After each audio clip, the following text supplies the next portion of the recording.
నిన్నటి మ్యాచ్ లో Klaasen అవుటా not అవుటా ఇప్పుడు సోషల్ మీడియాలో ఇదే హాట్ టాపిక్ గా మారింది. నిన్న SRH 3 వికెట్స్ నష్టపోయిన తర్వాత ఇషాన్ కిషన్ అండ్ క్లాసన్ మధ్యన ఒక బ్రిలియంట్ పార్ట్నర్షిప్ వచ్చింది. 97 రన్స్.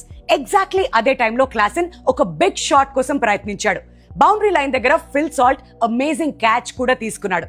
కాకపోతే ఒక యాంగిల్లో ఇది బౌండరీ లైన్ కి టచ్ అయినట్టుగా అనిపించింది, ఇంకో యాంగిల్లో తన షాడో పడినట్టుగా అనిపించింది.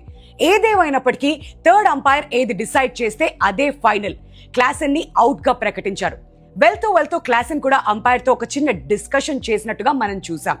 బట్ ఇమాజిన్ ఒకవేళ అది 6 గా కన్వర్ట్ అయి ఉంటే మొమెంటం SRH వైపు ఉండిండేది, బహుశా రిజల్ట్ కూడా డిఫరెంట్ గా వచ్చుండేదేమో.